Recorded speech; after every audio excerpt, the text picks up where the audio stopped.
ಒಂದು ದೇಶವನ್ನ real estate ಆಸ್ತಿ ತರ ಕೊಂಡ್ಕೊಳ್ಳೋಕೆ ಹೋಗಿ ಜಗತ್ತಿನ ದೊಡ್ಡಣ್ಣ ಅಮೆರಿಕ ಈಗ ತನ್ನ ಸ್ವಂತ ಮನೆಯಲ್ಲೇ ಒಂಟಿಯಾಗ್ತಿದ್ಯಾ? ಟ್ರಂಪ್ ಅವರ ಒಂದೇ ಒಂದು ಹಠ ಅಮೆರಿಕದ ದಶಕಗಳ ದೋಸ್ತಿಯನ್ನೇ ಸುಟ್ಟು ಬೂದಿ ಮಾಡ್ತಿದ್ಯಾ? ನಮಸ್ಕಾರ ಸ್ನೇಹಿತರೆ, ಇದು ಸಾಮಾನ್ಯ ಸುದ್ದಿ ಅಲ್ಲ, ಇದೊಂದು ಜಿಯೋ ಪಾಲಿಟಿಕಲ್ ಭೂಕಂಪ.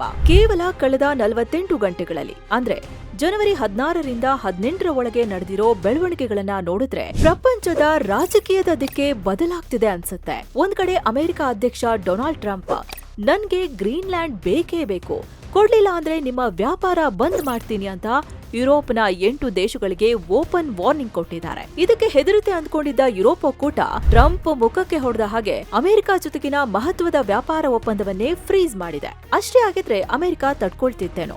ಆದ್ರೆ ಅಮೆರಿಕಾಗೆ ಅಸಲಿ ಆಘಾತ ಬಂದಿರೋದು ತನ್ನ ಆಪ್ತ ಮಿತ್ರ ಪಕ್ಕದ ಮನೆಯ ಕೆನಡಾದಿಂದ. ಅಮೆರಿಕದ ನೆರಳಿನಲ್ಲೇ ಬದುಕ್ತಿದ್ದ ಕೆನಡಾ ಈಗ ಅಮೆರಿಕದ ಪರಮ ಶತ್ರು ಚೀನಾ ಜೊತೆ ಕೈಜೋಡಿಸಿದೆ.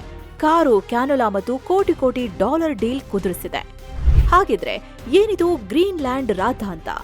ಟ್ರಂಪ್ ಅವರ ಗೋಲ್ಡನ್ ಡೋಮ್ ಕನ್ಸು ಅಮೆರಿಕದ ಪಾಲಿಗೆ ಮುಳುವಾಯ್ತಾ? ಕೆನಡಾ ಚೀನಾ ಜೊತೆ ಸೇರಿ ಅಮೆರಿಕಾಗೆ ಕೊಟ್ಟಿರೋ ಆಘಾತ ಎಂಥದ್ದು? ಬನ್ನಿ ಇವತ್ತಿನ ಸಂಚಿಕೆಯಲ್ಲಿ ಎಳೆಯಾಗಿ ಬೆಚ್ಚಿಡ್ತೀವಿ. Welcome to mastmaga.com. ಗ್ರೀನ್ಲ್ಯಾಂಡ್ ಬೇಕೇ ಬೇಕು. ಸ್ನೇಹಿತರೆ, ಈ ಇಡೀ ಜಾಗತಿಕ ಗಲಾಟೆ ಶುರುವಾಗಿದ್ದು ಜನವರಿ 17, 2026ರ ಒಂದು ಸೋಷಿಯಲ್ ಮೀಡಿಯಾ ಪೋಸ್ಟ್ನಿಂದ. ಅಮೆರಿಕ ಅಧ್ಯಕ್ಷ ಡೊನಾಲ್ಡ್ ಟ್ರಂಪ್ ತಮ್ಮ ಫೇವರೆಟ್ ಪ್ಲಾಟ್ಫಾರ್ಮ್ ಟ್ರುತ್ ಸೋಷಿಯಲ್ನಲ್ಲಿ ಒಂದು ಬಾಂಬ್ ಹಾಕಿದ್ರು. ಅದೇನಂದ್ರೆ, ಗ್ರೀನ್ಲ್ಯಾಂಡ್ ಅನ್ನೋ ದ್ವೀಪವನ್ನ ನಮ್ಗೆ ಮಾರ್ಬೇಕು, ಇಲ್ಲ ಅಂದ್ರೆ ಪರಿಣಾಮ ನೆಟ್ಟಗಿರಲ್ಲ. ನೋಡಿ, ಗ್ರೀನ್ಲ್ಯಾಂಡ್ ಅನ್ನೋದು ಡೆನ್ಮಾರ್ಕ್ ದೇಶದ ಅಧೀನದಲ್ಲಿರೋ ಒಂದು ಸ್ವಾಯತ್ತ ಪ್ರದೇಶ. ಮಂಜಿನಿಂದ ಆವೃತವಾಗಿರೋ ಈ ಜಾಗ ಅಮೆರಿಕದ ಭದ್ರತೆಗೆ ಅಂದ್ರೆ ನ್ಯಾಷನಲ್ ಸೆಕ್ಯೂರಿಟಿಗೆ ಬಹಳ ಮುಖ್ಯ ಅನ್ನೋದು ಟ್ರಂಪ್ ವಾದ. ಅದಕ್ಕೆ ಟ್ರಂಪ್ ಕೊಡ್ತಿರೋ ಕಾರಣ ಗೋಲ್ಡನ್ ಡೋಮ್, ಅಂದ್ರೆ ಅಮೆರಿಕದ ರಕ್ಷಣೆಗೆ ಅವರು ಕಟ್ಬೇಕು ಅಂದ್ಕೊಂಡಿರೋ ಕ್ಷಿಪಣಿ ರಕ್ಷಣಾ ವ್ಯವಸ್ಥೆಗೆ ಗ್ರೀನ್ಲ್ಯಾಂಡ್ ಬೇಕೇ ಬೇಕಂತೆ. ಇದನ್ನ ಅವರು ಬಿಸ್ನೆಸ್ ಡೀಲ್ ತರ ಕೇಳಿಲ್ಲ, ಬದಲಿಗೆ ದರೋಡೆಕೋರರ ತರ ಕೇಳಿದ್ದಾರೆ. ಅವರು ಪೋಸ್ಟ್ ನಲ್ಲಿ ನೇರವಾಗಿ 8 ಯುರೋಪಿಯನ್ ಮಿತ್ರ ರಾಷ್ಟ್ರಗಳ ಹೆಸರನ್ನ ಪಟ್ಟಿ ಮಾಡಿದ್ದಾರೆ. ಆ ಲಿಸ್ಟ್ ನೋಡಿ: Denmark, Norway, Sweden, France, Germany, United Kingdom, Netherlands, Finland. ಈ ದೇಶಗಳಿಗೆ ಟ್ರಂಪ್ ಕೊಟ್ಟಿರೋ ಅಲ್ಟಿಮೇಟಮ್ ಏನ್ ಗೊತ್ತಾ? ನನ್ಗೆ ಗ್ರೀನ್ಲ್ಯಾಂಡ್ ಸಿಗೋವರೆಗೂ ನಿಮ್ಮ ದೇಶಗಳಿಂದ ಅಮೆರಿಕಕ್ಕೆ ಬರೋ ಎಲ್ಲಾ ವಸ್ತುಗಳ ಮೇಲೆ ಟ್ಯಾಕ್ಸ್ ಹಾಕ್ತೀನಿ. ಇದೇ ಫೆಬ್ರವರಿ 1, 2026ರಿಂದ ಈ ಎಲ್ಲಾ ದೇಶಗಳ ಸರಕುಗಳ ಮೇಲೆ %10 ಟ್ಯಾರಿಫ್ ಬೀಳುತ್ತೆ. ಅಷ್ಟಕ್ಕೆ ಸುಮ್ಮನಾಗ್ತಾರಾ? ಇಲ್ಲ. ಒಂದ್ ವೇಳೆ ಜೂನ್ 1ರ ಒಳಗೆ complete and total purchase of Greenland ಆಗದೆ ಇದ್ರೆ ಆ ಟ್ಯಾಕ್ಸ್ 25%ಗೆ ಏರಿಕೆ ಆಗುತ್ತೆ ಅಂತ ಬೆದರಿಕೆ ಹಾಕಿದ್ದಾರೆ. ಒಂದ್ಸಲ ಯೋಚನೆ ಮಾಡಿ, ಇವೆಲ್ಲ ಅಮೆರಿಕದ ಶತ್ರುಗಳಲ್ಲ, ಇವೆಲ್ಲ ನ್ಯಾಟೋ ಒಕ್ಕೂಟದ ಸದಸ್ಯರು, ಅಮೆರಿಕದ ರಕ್ಷಣೆಗೆ ನಿಲ್ಲೋ ಸ್ನೇಹಿತರು. ಫ್ರೆಂಡ್ಸ್ ತಲೆ ಮೇಲೆ ಗನ್ ಇಟ್ಟು ನಿನ್ನ ಆಸ್ತಿ ನನ್ಗೆ ಬರೆದುಕೊಡು ಅಂತ ಕೇಳಿದ್ರೆ ಹೆಂಗಿರುತ್ತೆ? ಟ್ರಂಪ್ ಮಾಡಿರೋದು ಅದನ್ನೇ. ಯುರೋಪ್ ತಿರುಗೇಟು. ಟ್ರಂಪ್ ಅಂದ್ಕೊಂಡಿದ್ದು ಏನು ಅಂದ್ರೆ, ನಾನು ಟ್ಯಾಕ್ಸ್ ಹಾಕ್ತೀನಿ ಅಂದ ತಕ್ಷಣ ಯುರೋಪ್ ನಡುಗಿ ಹೋಗುತ್ತೆ, ಗ್ರೀನ್ಲ್ಯಾಂಡ್ನ ತಟ್ಟೆಯಲ್ಲಿ ಇಟ್ಟು ಕೊಡುತ್ತೆ ಅಂತ. ಆದ್ರೆ ಸೀನ್ ಉಲ್ಟಾ ಆಗಿದೆ ಸ್ನೇಹಿತರೆ. ಯುರೋಪ್ ಒಕ್ಕೂಟ ಈಗ ಮೊದಲಿನ ಹಾಗಿಲ್ಲ. ಟ್ರಂಪ್ ಬೆದರಿಕೆ ಹಾಕಿದ ತಕ್ಷಣ ಯುರೋಪ್ ನಾಯಕರು ಒಗ್ಗಟ್ಟಾಗಿ ನಿಂತಿದ್ದಾರೆ. ಅಮೆರಿಕ ಮತ್ತು ಯುರೋಪ್ ನಡುವೆ 2025ರ ಬೇಸಿಗೆಯಲ್ಲಿ ಒಂದು ಬೃಹತ್ ವ್ಯಾಪಾರ ಒಪ್ಪಂದ ನಡೆದಿತ್ತು. ಅದನ್ನ US-EU ಟ್ರೇಡ್ ಫ್ರೇಮ್ ವರ್ಕ್ ಅಂತ ಕರೀತಾರೆ. ಇದರಲ್ಲಿ %15ರಷ್ಟು ಬೇಸ್ ಲೈನ್ ಟ್ಯಾರಿಫ್ ಇತ್ತು. ಟ್ರಂಪ್ ಅವರ ಈ ನಡೆಗೆ ಪ್ರತ್ಯುತ್ತರವಾಗಿ ಯುರೋಪ್ ಈಗ ಆ ಟ್ರೇಡ್ ಡೀಲ್ ಅನ್ನೇ ಹೋಲ್ಡ್ ಮಾಡಿದೆ. EU commission president Ursula von der Leyen ಅವರು ನೇರವಾಗಿ ಗುಡುಗಿದ್ದಾರೆ. ಅವರು ಹೇಳಿದ್ದು ಇಷ್ಟೇ: ಯುರೋಪ್ ಒಕ್ಕೂಟ ಡೆನ್ಮಾರ್ಕ್ ಮತ್ತು ಗ್ರೀನ್ಲ್ಯಾಂಡ್ ಜನರ ಪರವಾಗಿ ಭದ್ರವಾಗಿ ನಿಲ್ಲುತ್ತೆ. ಈ ರೀತಿ ಬೆದರಿಕೆ ಹಾಕೋದು ಅಮೆರಿಕ ಮತ್ತು ಯುರೋಪ್ ಸಂಬಂಧವನ್ನ ಪಾತಾಳಕ್ಕೆ ತಳ್ಳುತ್ತೆ. ಇನ್ನೊಂದ್ ಕಡೆ ಪ್ರಭಾವಿ ನಾಯಕ ಮ್ಯಾನ್ಫ್ರೆಡ್ ವೆಬರ್ ಅಂತೂ ಈ ಒತ್ತಡದಲ್ಲಿ ಅಮೆರಿಕ ಜೊತೆ ವ್ಯಾಪಾರ ಒಪ್ಪಂದ ಮಾಡ್ಕೊಳ್ಳೋಕೆ ಸಾಧ್ಯವೇ ಇಲ್ಲ ಅಂತ ಕಟ್ಟಿ ಮುರಿದ ಹಾಗೆ ಹೇಳಿದ್ದಾರೆ. ಪವರ್ಫುಲ್ ರಾಷ್ಟ್ರ ಫ್ರಾನ್ಸ್ ಕೂಡ ಇದೇ ಮಾತನ್ನ ಹೇಳ್ತಿದೆ. ಫ್ರಾನ್ಸ್ ಅಧ್ಯಕ್ಷ ಎಮ್ಯಾನ್ಯುಯಲ್ ಮ್ಯಾಕ್ರಾನ್ ಯಾವುದೇ ಬೆದರಿಕೆಗಳು ಯುರೋಪಿನ ನಿಲುವನ್ನ ಬದಲಿಸಲಾರವು ಅಂತ ಖಡಕ್ ಆಗಿ ವಾರ್ನಿಂಗ್ ಕೊಟ್ಟಿದ್ದಾರೆ. ಅಷ್ಟೇ ಅಲ್ಲ, ಯುರೋಪ್ ಈಗ ತನ್ನ ಅತ್ಯಂತ ಶಕ್ತಿಶಾಲಿ ಅಸ್ತ್ರವನ್ನ ಹೊರತೆಗೆದಿದೆ. ಅದೇ ಆಂಟಿ ಕೌಷನ್ ಇನ್ಸ್ಟ್ರೂಮೆಂಟ್ ACI. ಅಂದ್ರೆ ಯಾರಾದ್ರೂ ಆರ್ಥಿಕ ದಬ್ಬಾಳಿಕೆ ನಡೆಸಿದ್ರೆ ಅವರ ವಿರುದ್ಧ ಕಾನೂನಾತ್ಮಕವಾಗಿ ಪ್ರತಿದಾಳಿ ನಡೆಸೋ ಪವರ್ ಇದು. ಟ್ರಂಪ್ಗೆ ಅತ್ಯಂತ ಆಪ್ತ ಅಂತ ಕರೆಸಿಕೊಳ್ತಿದ್ದ ಬ್ರಿಟನ್ ಪ್ರಧಾನಿ ಕೀರ್ ಸ್ಟಾರ್ಮರ್ ಕೂಡ ನ್ಯಾಟೋ ಮಿತ್ರರ ಮೇಲೆ ಸುಂಕ ಹಾಕೋದು ತಪ್ಪು ಅಂತ ಅಮೆರಿಕದ ವಿರುದ್ಧವೇ ಸ್ಟೇಟ್ಮೆಂಟ್ ಕೊಟ್ಟಿದ್ದಾರೆ. ಅಲ್ಲಿಗೆ ಅಮೆರಿಕದ ವಸ್ತುಗಳಿಗೆ ಯುರೋಪ್ ಮಾರ್ಕೆಟ್ನಲ್ಲಿ ಇದ್ದ ರೆಡ್ ಕಾರ್ಪೆಟ್ ಸ್ವಾಗತ ಈಗ ಬಂದ್ ಆಗಿದೆ. ಅಮೆರಿಕದ ರೈತರಿಗೆ, ಕಾರ್ಖಾನೆಗಳಿಗೆ ಇದು ದೊಡ್ಡ ಹೊಡೆತ. ಕೆನಡಾ ಚೀನಾ ದೋಸ್ತಿ. ಯುರೋಪ್ ಕತೆ ಹಾಗಿರ್ಲಿ, ಅಮೆರಿಕಕ್ಕೆ ಅಸಲಿ ಮತ್ತು ಅನಿರೀಕ್ಷಿತ ಶಾಕ್ ಬಂದಿರೋದು ತನ್ನ ಉತ್ತರ ದಿಕ್ಕಿನ ನೆರೆಹೊರೆಯವರಿಂದ, ಅದೇ ಕೆನಡಾ. ಇಲ್ಲಿವರೆಗೂ ಅಮೆರಿಕ ಸೀನ್ ಇದ್ರೆ ಕೆನಡಾಗೆ ಜ್ವರ ಬರುತ್ತೆ ಅನ್ನೋ ಮಾತೇ ಇತ್ತು.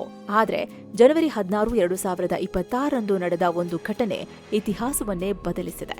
ಕೆನಡಾದ ಹೊಸ ಪ್ರಧಾನಿ ಮಾರ್ಕ್ ಕಾರ್ನಿ ಅಮೆರಿಕದ ಕಡೆ ನೋಡೋದನ್ನ ಬಿಟ್ಟು ನೇರವಾಗಿ ಬೀಜಿಂಗ್ಗೆ ಹಾರಿದ್ದಾರೆ. ಅವರು ಅಲ್ಲಿ ಹೋಗಿ ಸುಮ್ಮನೆ ಟೀ ಕುಡಿದು ಬಂದಿಲ್ಲ, ಒಂದು ಮೆಗಾ ಡೀಲ್ಗೆ ಸಹಿ ಹಾಕಿದ್ದಾರೆ.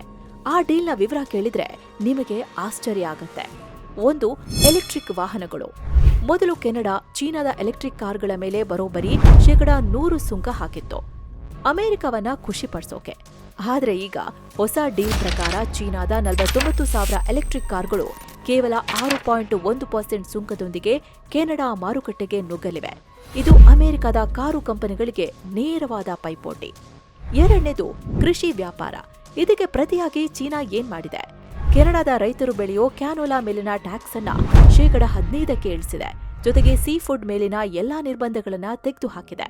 ಇದರಿಂದ ಕೆನಡಾಗೆ ಆಗೋ ಲಾಭ ಬರೋಬ್ಬರಿ $3 ಬಿಲಿಯನ್, ಅಂದ್ರೆ ಸುಮಾರು 25,000 ಕೋಟಿ ರೂಪಾಯಿ. ಕೆನಡಾ ಪ್ರಧಾನಿ ಮಾರ್ಕ್ ಕಾರ್ನಿ ಅವರು ಬೀಜಿಂಗ್ನಲ್ಲಿ ನಿಂತು ಹೇಳಿದ ಮಾತು ಬಹಳ ಅರ್ಥಗರ್ಭಿತವಾಗಿದೆ.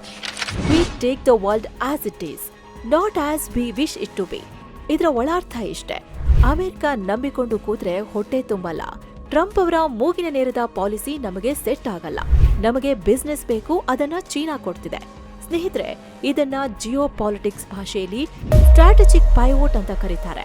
ಅಮೆರಿಕದ ಅತ್ಯಂತ ಹತ್ತಿರದ ಮಿತ್ರ, ಅಮೆರಿಕದ ಅತ್ಯಂತ ದೊಡ್ಡ ಶತ್ರುವಿನ ಜೊತೆ ವ್ಯಾಪಾರ ಕುದುರಿಸೋದು ಅಂದ್ರೆ ಇದು ಅಮೆರಿಕದ ಪತನದ ಆರಂಭನ. ಅಮೆರಿಕ ಏಕಾಂಗಿ. ಸ್ನೇಹಿತರೆ, ಈ 3 ಘಟನೆಗಳನ್ನ ಒಟ್ಟಿಗೆ ಸೇರಿಸಿ ನೋಡಿದ್ರೆ ಒಂದು ಕ್ಲಿಯರ್ ಚಿತ್ರಣ ಸಿಗುತ್ತೆ. ಟ್ರಂಪ್ ಅವರ ಅಮೆರಿಕ ಫಸ್ಟ್ ಪಾಲಿಸಿ ಈಗ ಅಮೆರಿಕ ಅಲೋನ್ ಪಾಲಿಸಿಯಾಗಿ ಬದಲಾಗ್ತಿದೆ. ಒಬ್ಬ ಮನೆ ಮಾಲೀಕ ಬಾಡಿಗೆದಾರರ ಮೇಲೆ ದರ್ಪ ತೋರಿಸಿ ಬಾಡಿಗೆ ಜಾಸ್ತಿ ಮಾಡ್ತೀನಿ, ಇಲ್ಲಾಂದ್ರೆ ಜಾಗ ಖಾಲಿ ಮಾಡುವಂತ ಹೇಳಿದಾಗ ಬಾಡಿಗೆದಾರರು ಸುಮ್ನೆ ಜಾಗ ಖಾಲಿ ಮಾಡಿಲ್ಲ, ಎದುರು ಬಿಲ್ಡಿಂಗ್ನ ವಿಲಾನ್ ಜೊತೆ ಹೋಗಿ ಅಗ್ರಿಮೆಂಟ್ ಮಾಡ್ಕೊಳ್ತಿದ್ದಾರೆ. ಇಲ್ಲಿ ಅಮೆರಿಕ ಕಳೆದುಕೊಳ್ತಿರೋದು ಕೇವಲ ವ್ಯಾಪಾರವನ್ನಲ್ಲ, ನಂಬಿಕೆಯನ್ನ. ಯುರೋಪ್ಗೆ ಅಮೆರಿಕ ರಕ್ಷಕನಾಗಿ ಕಾಣ್ತಿಲ್ಲ, ಬ್ಲ್ಯಾಕ್ ಮೇಲರ್ ಆಗಿ ಕಾಣ್ತಿದೆ. ಕೆನಡಾಗೆ ಅಮೆರಿಕ ಪಾರ್ಟ್ನರ್ ಆಗಿ ಕಾಣಿಸ್ತಿಲ್ಲ, ರಿಸ್ಕ್ ಆಗಿ ಕಾಣ್ತಿದೆ. ಅಮೆರಿಕ ಬಿಟ್ಕೊಡ್ತಿರೋ ಈ ಜಾಗವನ್ನ ಚೀನಾ ತುಂಬ್ತಿದೆ. ಕೆನಡಾದ ಮಾರುಕಟ್ಟೆಗೆ ಚೀನಾ ಎಂಟ್ರಿ ಕೊಟ್ಟಾಯ್ತು. ಯುರೋಪ್ ಕೂಡ ಚೀನಾ ಕಡೆ ವಾಲಿದ್ರೆ ಡಾಲರ್ ಸಾಮ್ರಾಜ್ಯ ಅಲುಗಾಡೋದು ಗ್ಯಾರಂಟಿ. ಗ್ರೀನ್ಲ್ಯಾಂಡ್ ಅನ್ನೋ ಮಂಜುಗಡ್ಡೆನ ಹಿಡಿಯೋಕ್ ಹೋಗಿ ಟ್ರಂಪ್ ಕೈಲಿದ್ದ ಬಿಸಿನ ಅಂದ್ರೆ ಬಾಂಧವ್ಯಗಳನ್ನ ಕರಗಿಸಿಕೊಳ್ತಿದ್ದಾರೆ. ನಿಮ್ಗೇನನ್ಸುತ್ತೆ ಸ್ನೇಹಿತರೆ? ಟ್ರಂಪ್ ಮಾಡ್ತಿರೋದು ದೇಶಭಕ್ತಿನ ಅಥವಾ ಹಠಮಾರಿತನನ? ಕೆನಡಾ ಅಮೆರಿಕವನ್ನ ಬಿಟ್ಟು ಚೀನಾ ಜೊತೆ ಹೋಗಿದ್ದು ಸರಿಯಾದ ನಿರ್ಧಾರನ? ಇದರಿಂದ ಭಾರತದ ಮೇಲೆ ಏನಾದ್ರೂ ಪರಿಣಾಮ ಆಗತ್ತಾ? ನಿಮ್ಮ ಅಭಿಪ್ರಾಯಗಳನ್ನ ಕಮೆಂಟ್ ಮಾಡಿ ತಿಳಿಸಿ. ಈ ವಿಡಿಯೋ ನಿಮಗೆ ಇಷ್ಟ ಆಗಿದ್ರೆ ಲೈಕ್ ಮಾಡಿ, ಶೇರ್ ಮಾಡಿ. ಇದೇ ರೀತಿ ಆಳವಾದ ನಿಖರವಾದ ಸುದ್ದಿಗಳಿಗಾಗಿ ನೋಡ್ತಾ ಇರಿ mastmaga.com. ಜೈ ಹಿಂದ್, ಜೈ ಕರ್ನಾಟಕ.